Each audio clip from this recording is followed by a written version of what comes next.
이름을 바울이 기록한 것은 의미가 있어요. 약 40여 명의 이름이 로마서 16장 바울이 마지막 로마서 부분에서 기록하고 있습니다.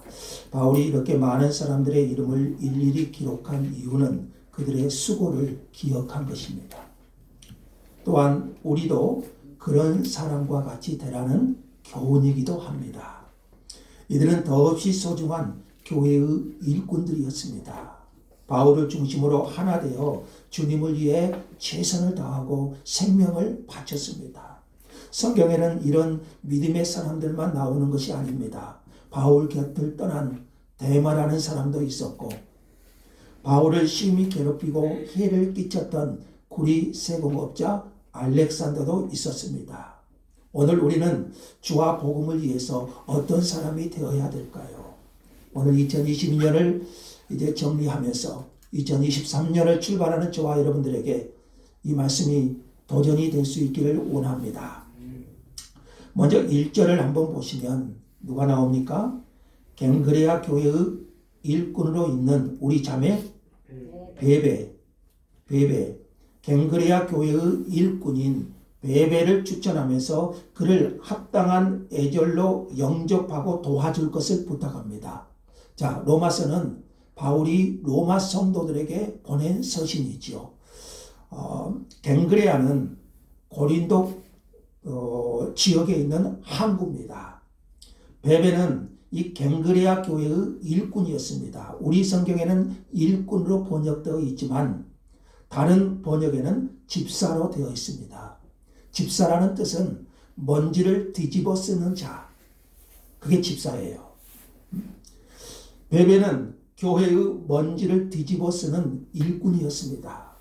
바울이 로마 교회에 자랑스럽게 추천할 만한 사람이었습니다. 바울은 이 로마서를 고린도에서 기록합니다. 로마에 가고자 하는 간절한 소원이 있었지만 로마에 가지 못할 수도 있는 절박한 상황에서 로마서를 기록했어요. 우리가 아시다시피 로마서는 복음의 진수입니다. 복음의 모든 핵심이 로마서에 기록이 되어 있습니다. 바울은 이 로마서를 기록해서 베베라는 여성을 통해 고린도 바로 옆에 갱그레아, 그 갱그레아 교회의 일꾼인 베베를 통해서 로마 교회에 전달하고자 합니다. 베베라는 이름은 여기에 딱 한 번 등장합니다. 여기에 기록되지 않았더라면 베베라는 사람은 영원히 묻혀버릴 사람이었어요. 당시 성경은 오늘날 우리 성경처럼 종이 성경이 아니라 두루마리로 되어 있어요. 그러니까 로마서의 부피도 상당히 컸을 겁니다. 고린도에서 로마까지는 먼 거리예요. 베베와 같은 일꾼이 없었다면 어떻게 이 로마서가 로마까지 전달이 될 수 있었겠습니까? 베베와 같은 일꾼이 없었다면 어떻게 로마서가 또한 우리 손에 들어올 수 있었겠습니까? 베베는 이름 없이 빛도 없이 헌신하는 헌신이 있었기 때문에 이 로마서는 베베라는 여성을 통해서 로마 교회에 전달되는 겁니다. 그리고 2절에 보시면은요, 이 베베를 소개할 때 이는 끝부분에 한번 보십시오. 이는 그가 여러 사람과 나의 보호자가 되었습니다. 베베는 고린도 교회와 사도 바울의 보호자였습니다. 고린도 교회와 사도 바울을 보살펴주고 보호해 주었다는 것이죠. 하나님의 일을 하려면 물질이 필요합니다. 예수님의 12제자들은 배와 그물을 버려두고 예수님을 쫓았습니다. 그러면 그들이 어떻게 먹고 살았을까요? 많은 여인들이 예수님의 사역을 물질로 도왔습니다. 베베도 그런 사람이었습니다. 로마서를 기록하여 보내며 로마 교회에 자랑스럽게 추천할 만한 일꾼이에요. 오늘날도 이런 베베와 같은 일꾼들을 통해서 하나님의 나라는 세워지는 것입니다. 또 3절에 보시면 또 누가 나옵니까? 나의 동역자들인 브리스가와 아굴라에게 문안하라.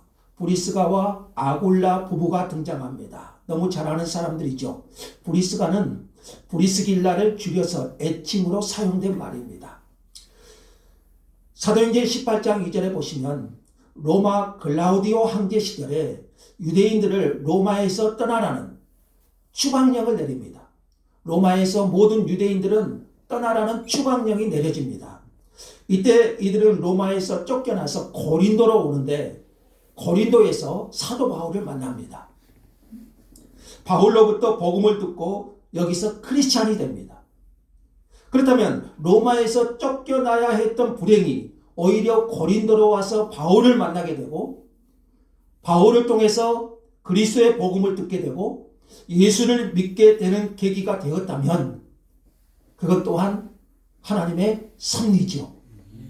그때부터 바울과 더불어 동역하며 그리스도를 증거하는 그리스도의 일꾼이 되었습니다.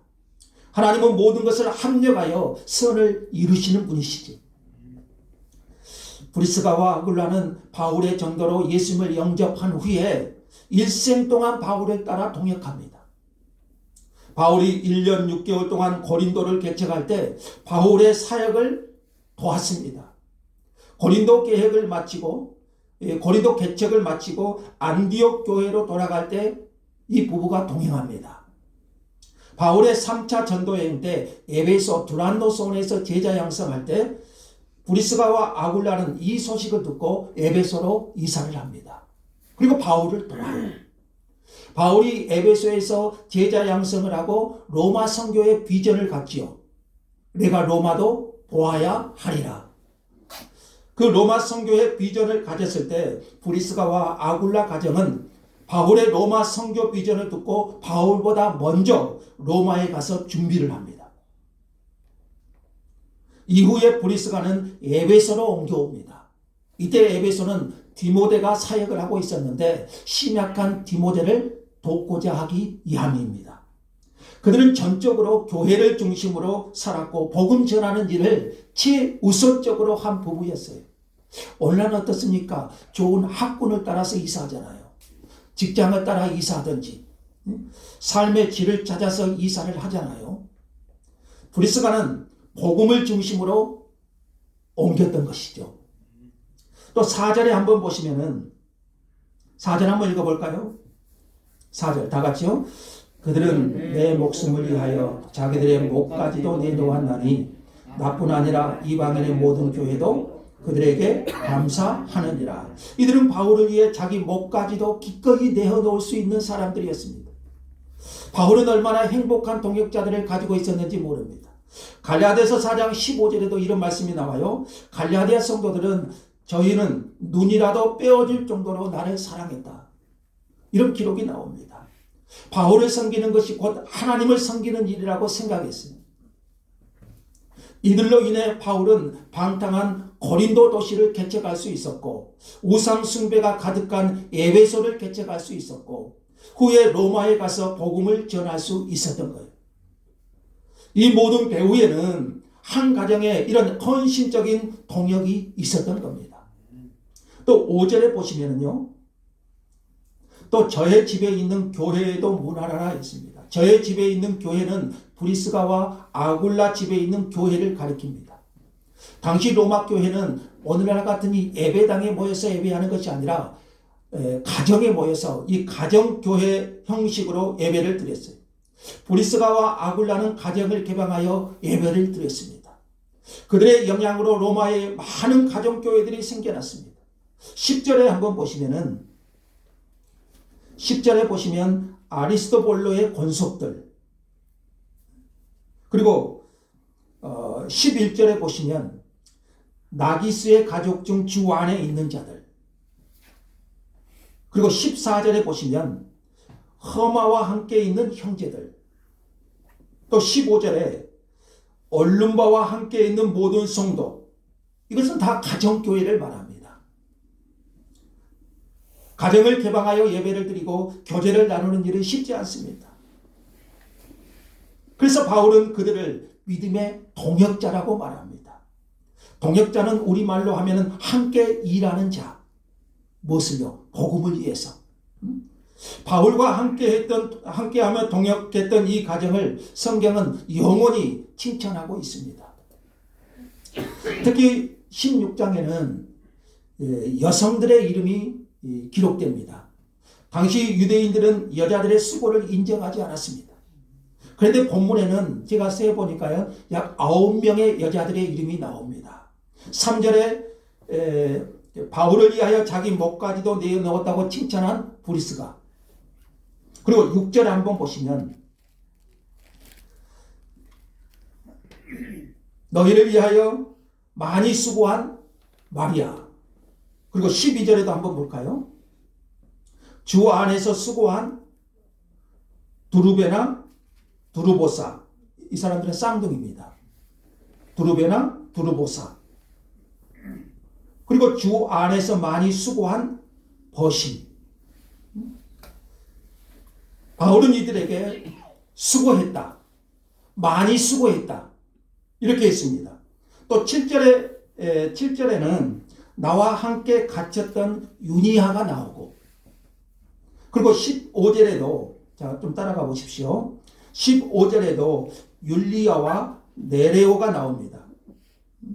이들은 모두 여인들입니다. 그들은 온 힘을 다해 교회를 섬겼고, 바울이 이들의 이름을 기록한 것은 그들의 수고를 기억했기 때문이죠. 자, 또 13절에 한번 가볼까요? 주 안에서 택하심을 입은 누구죠? 루포. 루포와 그 어머니. 루포는 잘 모르지만 루포의 아버지가 유명하죠. 마가복음 15장에 보시면 루포의 아버지가 구레네 사람 시몬입니다. 시몬이 누굽니까? 예수님이 십자가를 지고 골고다를 오르실 때 더 이상 십자가를 질 수 없게 되니까 구경 나온 구레네 사람 시몬을 잡아다가 억지로 십자가를 지게 했죠. 예수님의 십자가를 억지로 지고 갔던 구레네 사람 시몬, 그가 억지로 십자가를 지고 올라가면서 예수님의 죽으심이 범상한 죽으심이 아니라는 것을 깨달아요. 그래서 그는 예수님을 구주로 믿게 됩니다. 억지로 끌려가던 그가 자원해서 그리스도인이 되었습니다. 고레네 시몬은 억지로 십자가를 지고 가다 예수를 만났을 뿐만 아니라 그 아들인 루포, 오늘 성경에 나오죠? 루포, 그리고 그의 아내도 예수를 믿게 됩니다. 13절에 다시 보시면 주 안에서 택하심을 입은 루포와 그 어머니, 그 어머니는 곧 내 어머니라 그래요. 루포의 어머니가 누굽니까? 구레네 시몬의 아내지요. 바울은 루포의 어머니는 곧 내 어머니라고 말합니다. 시몬은 억지로 십자가를 진 것 같지만 사실 13절을 보시면 주 안에서 택하심을 입은 거예요. 바울은 루포의 어머니를 통해서 많은 사랑과 위로를 얻었습니다. 루포의 어머니는 바울이 힘들 때 여러모로 도왔던 것 같아요. 그래서 바울은 내 어머니라고 불렀고요. 지금 우리가 여기까지 있는 것은 누군가의 기도가 있었습니다. 바울에게는 그가 루포의 어머니였던 것이지요. 이외에도 16장에는 많은 사람들이 나옵니다. 5절에 또 한번 볼까요? 내가 사랑하는 에베네도. 에베네도는 아시아에서 바울이 에베소를 개척할 때 얻은 첫 열매입니다.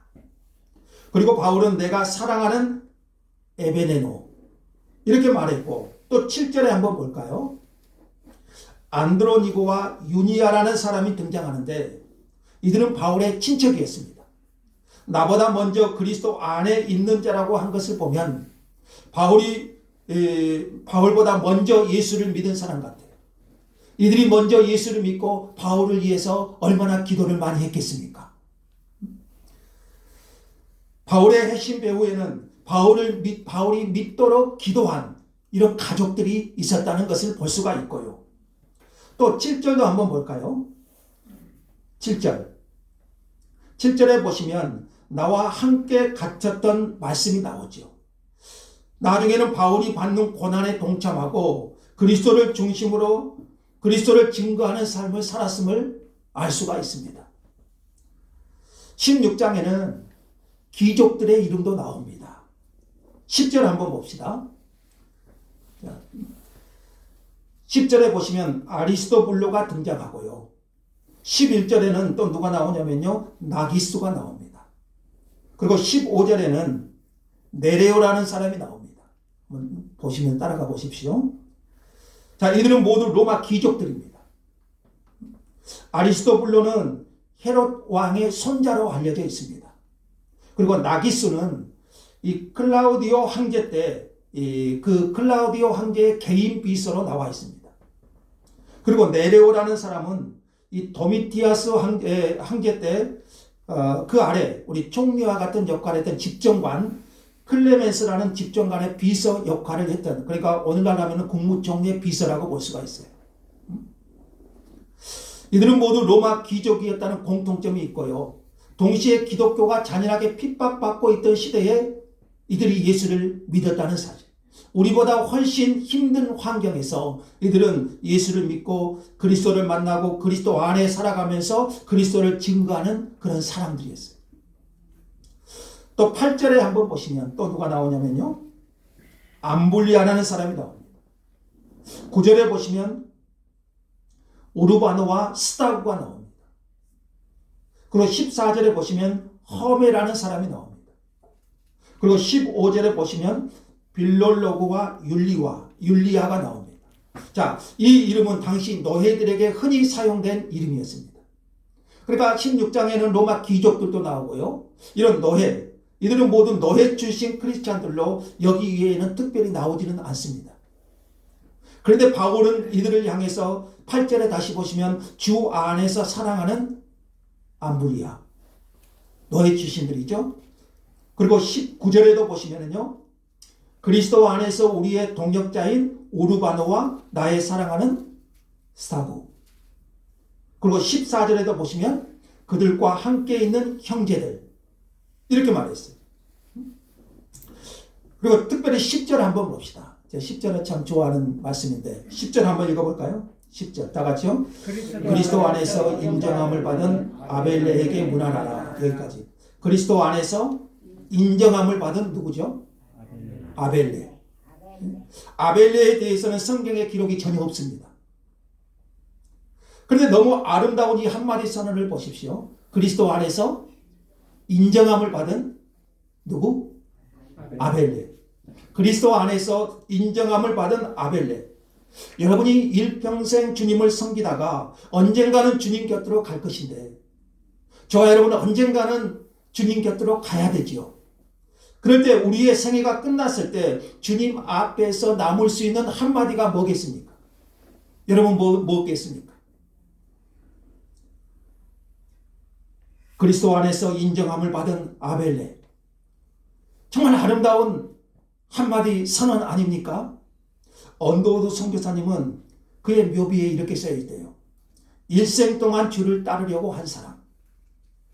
일생 동안 주를 따르려고 한 사람. 아마 다윗은 우리가 어떻게 평가합니까? 하나님의 마음에 합한 사람. 에녹이 있죠. 에녹은 평생 하나님과 동행한 사람. 그렇다면 오늘 저와 여러분에게는 어떤 칭호가 붙여질 수 있을까요? 평생 헤매다 간 사람?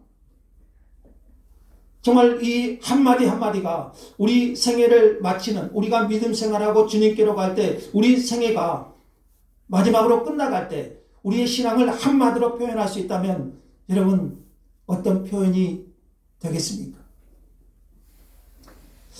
그리고 오늘 본문에 가장 빈번하게 등장한 단어 중에 하나가 그리스도 안에서라는 단어가 많이 나옵니다. 자, 한번 찾아볼까요? 그리스도 안에서. 3절에 한번 봅시다. 3절에 보시면 그리스도 안에서 그리고 7절 끝부분에 한번 보시면 그리스도 안에 있는 자. 8절에도 한번 볼까요? 주 안에서 내 사랑하는 암블리아.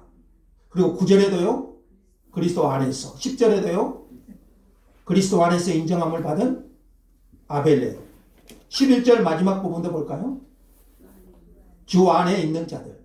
12절도 볼까요? 12절 주 안에서. 13절에도요. 주 안에서. 그리스도 안에서라는 단어죠. 자, 이 단어가 그리스도 안에서라는 단어가 강조돼요. 이 뜻이 뭘까요? 물론 여러 가지로 해석할 수가 있죠. 그리스도 안에서. 저는 그리스도 안에서의 이 의미를 이렇게 좀 보고 싶어요. 먼저는 그들은 개인적으로 그리스도를 만난 사람들이고, 그 다음으로는 그리스도 안에 계속 거하고 있는 사람들이고, 그리고 그리스도를 증거하고 있는 사람들을 의미한다고 봅니다. 그러니까 그리스도를 만난 사람들이고, 지금도 계속 그리스도 안에 거하고 있는 사람들이고, 지금도 그리스도를 증거하고 있는 사람들. 그래서 바울은 그들을 그리스도 안에서, 자, 이렇게 표현했어요. 그들은 인종도 다르고, 출신도 다르고, 나라도 다르고, 신분도 다르고, 피부 색깔도 다릅니다. 그러나 그들은 주 안에서, 그리스도 안에서 한 가족이고, 한 형제고, 한 자매가 되었어요. 우리는 그리스도 안에서 하나님의 동역자들입니다. 바울은 사랑하는 그리스도의 안에서 가족이 된 그들에게 일일이 이름을 불러가면서 입맞춤으로 서로 문안하도록 했습니다. 21절부터 조금만 더 봅시다. 자, 21절부터는 또 바울과 함께한 동역자들의 이름이 몇 명 더 나옵니다. 그러니까 1절에서 16절까지는 편지를 받는 로마 교회 성도들에게 문안한 것이고, 그러나 지금까지 우리가 살핀 사람들은 로마 교회에 있는 사람들이죠. 그리고 21절에서 23절에는 편지를 쓰는 쪽에서 문안하는 내용입니다. 지금 바울 편에서. 가장 먼저 누가 나옵니까? 21절. 나의 동역자 디모데. 브리스가와 아굴라가 평신도로서 바울의 동역자였다면 디모데는 전임 사역자로서 동역자였죠. 디모데는 루스드라 사람이죠. 루스드라가 어떤 곳입니까? 사도행전에 보시면 바울이 복음을 전하다가 돌에 맞아 죽을 뻔한 곳이에요. 그럴 때 하나님은 디모데를 만나게 하시고 거기서 이로의 아들로 열매를 맺게 하셔요. 그리고 디모데는 평생을 바울과 함께 사역자로 동역했습니다. 바울은 그들을 향해서, 디모데를 향해서 많은 단어들을 했죠. 나의 참 아들. 바울은 결혼을 하지 않았죠? 나의 참 아들. 오늘 본문에서는 나의 동역자. 이렇게 말했고, 빌립보에서는 이렇게 말해요. 너희 사정을 진실히 생각할 자가 이밖에 없다. 디모데밖에 없다. 그 정도로 디모데를 신뢰하고 복음을 위해 수고한 사람이죠. 디모데는 순수하고 눈물이 많은 사람이었죠. 그것은 그의 애조모 로이스와 어머니 유니게의 영향이었죠. 바울이 옥에 갇히자 많은 사람들이 바울을 떠나기도 했어요. 그러나 디모데는 끝까지 복음을 지켰고 바울 곁을 떠나지 않았습니다. 자, 디모데에 의해서 또 누가 나옵니까? 바울의 친척 누기오라는 사람이 나옵니다. 나의 친척 누기오. 누기오는 안디옥 교회의 일꾼이었습니다. 그 다음에 누가 나옵니까? 야손이 나옵니다. 야손은 데살로니가 사람입니다. 데살로니가 사도행전 읽어보시면 이 바울이 데살로니가라는 곳에서 복음을 전할 때 바울을 죽이겠다고 쫓아다니는 유대인들이 있었어요. 이때 바울을 숨겨준 사람이 야손이에요. 유대인들이 야손의 집까지 찾아와서 바울을 찾고자 했지만 못 찾으니까 대신 야손을 끌어다가 매질을 합니다. 야손은 바울을 숨겨주고 나중에 조용히 바울을 다른 데로 보냅니다. 야손은 바울의 신변을 보호해준 은인이죠. 그 다음에 또 누가 나오죠? 소시바더가 나옵니다. 이 소시바더는 베레아 사람입니다. 사도행전 20장 4절에. 바울이 마게도냐에서 아시아로 가는 동안 함께한 사람입니다. 자, 22절에 한번 봅시다. 22절 한번 읽을까? 22절 다 같이. 이 편지를 기록하는 나 더디오도 주 안에서 너희에게 문안하느니라. 이 편지 로마서의 저자는 바울이죠. 바울은 당시 눈이 침침해서 글을 쓸 수가 없었어요. 대신 더디오라는 사람이 바울 대신 로마서를 집필합니다. 눈이 좋지 않은 바울이 한마디 한마디 말을 하면 이걸 누가 기록합니까? 더디오가 기록합니다. 더디오가 열심히 받아서 적습니다. 이 때문에 더디오는 로마서의 내용을 다 깨뚫고 있었을 것입니다. 더디오의 믿음의 깊이가 어떠했는지는 모르겠지만 그가 로마서를 기록한 후에 그 믿음이 성장했음은 분명하죠. 여러분 성경 쓰기 하고 있죠. 더디오가 로마서를 이 바울을 대신 집필하면서 많은 은혜를 받았을 것이고 그의 믿음이 더 성숙해졌을 거예요. 그리고 또 23절에는 누가 나옵니까? 가이오가 나옵니다. 가이오. 예, 가이오는 고린도 사역의 천절매입니다. 가이오는 나와 온 교회를 돌봐주는 사람이라고 했는데 예, 우리 개역 한글 구성경에는 식주인으로 나옵니다. 식주인이 뭡니까? 먹을 것을 책임져주는, 끼니를 책임져주는 사람. 그러니까 예수를 믿고 난 다음에 나는 무엇을 위해서 주님을 위해 헌신할까 생각하다가 먹을거리를 제공해 주기로 결심을 한 거죠. 중요하죠. 가이오. 또 고린도성의 재무장관이 누가 나오죠? 에라스도. 형제 구하도. 그러니까 에라스도는 고린도의 고급 공무원입니다. 로마 간호르로 신앙생활하기는 쉽지 않았을 거예요. 그때 예수를 믿고 바울의 도움이 되었으니 그의 이름이 여기에 기록된 거예요. 이와 같이 바울의 주변에는 다양한 사람들이 있었습니다. 여기에 나오는 사람들은 약 40여 명 정도 되지만 그 외에도 수많은 사람들이 바울을 도왔습니다. 여러분 등산가 허용호 씨 아시죠? 에르베스 산을 정복했죠. 그가 혼자 올라갔을까요? 아닙니다. 그를 도와준 그가 정상을 정복하기까지 많은 협력자들이 그의 곁에 있었어요. 목회도 그렇고요. 선교도 그렇고 모든 역사 또한 그렇습니다. 모두의 헌신으로 그 기도와 동역으로 세워지는 것이죠. 바울이 혼자 1세기의 사역을 다 이루었겠습니까?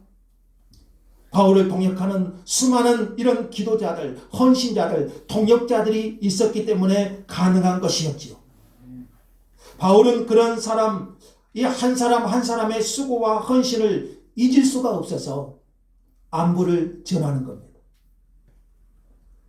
우리 교회 또한 마찬가지고요. 저 또한 지금까지 우리 장로님, 권사님, 집사님, 성도님들의 기도와 헌신, 동역으로 여기까지 오게 된 것인 줄 믿습니다.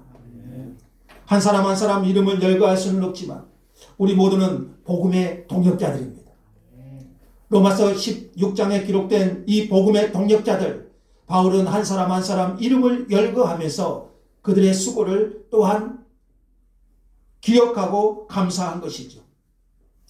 로마서 16장은 사도 바울에 의해 기록된 것이지만 기록되도록 역사하신 분은 성령님이십니다. 성경의 저자는 성령님이시죠. 그러므로 16장에 기록된 사람들은 하나님 자신께서 인정하신 것이죠. 16장의 각 사람 앞에서는 반드시 그 사람을 평가하는 한마디가 압축되어 있습니다. 여러분 이번 주에 이 말씀을 좀 묵상해 보십시오. 이 한 사람 한 사람 앞에 붙어있는 한마디 칭호들을 한번 도전적으로 한번 읽어봤으면 좋겠어요. 여러분은 주님 앞에 어떤 한마디로 칭찬과 인정을 받고 싶습니까? 여러분 앞에 한마디가 붙여진다면 어떤 한마디가 붙여질 수 있겠습니까? 우리의 생애가 끝났을 때 주님 앞에 남을 수 있는 한마디는 무엇이겠습니까? 저는 10절을 참 도전적으로 봤습니다. 10절 한번 다시 볼까요? 그리스도 안에서 인정함을 받은 아벨레. 아벨레는 여기밖에 없어요. 성경에 다른 데는 나오지 않아요. 그러나 분명히 그에게 정말 아름다운 선언이 붙어 있죠.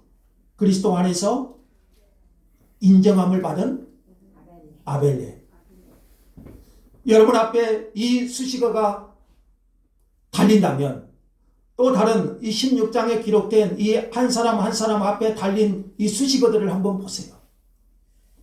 오늘 2022년을 우리가 보내면서 우리 앞에 또 우리가 인생을 마지막 일평생 신앙생활 하다가 주님께로 가면서 우리에게 남겨질 한마디 선언, 그 칭호가 어떤 칭호가 되어야 하겠습니까? 여러분 이것을 오늘 우리가 도전으로 받을 수 있기를 원합니다. 이것을 깊이 묵상하면서 2023년에도 저와 여러분 주 안에서 정말 귀한 복음의 동역자들이 되기를 원합니다. 주님이 그 한 사람 한 사람의 수고를 기억하십니다. 비록 로마서 16장에만 한마디로 그 이름만 기록되었을지라도 주님은 아시죠. 그래서 계시록 7교회에 주신 주의 말씀들을 보시면 내가 그들의 수고를 안다. 그들의 헌신을 알고 있다. 안다는 단어가 많이 기록됩니다. 주님은 그리스도 안에서 우리의 수고를 아십니다. 사람은 알아주지 않을지라도 하나님은 아십니다. 그러므로 저와 여러분 우리 주님 앞에 가는 그날까지 정말 하나님께서 인정하는, 하나님께서 우리의 신앙을 인정하는 그런 복음의 동역자들로 저와 여러분 굳게 세워지고 주의 교회를 이끌어갈 수 있는 주의 사람들이 되시기를 간절히 소망합니다. 하나님 감사합니다.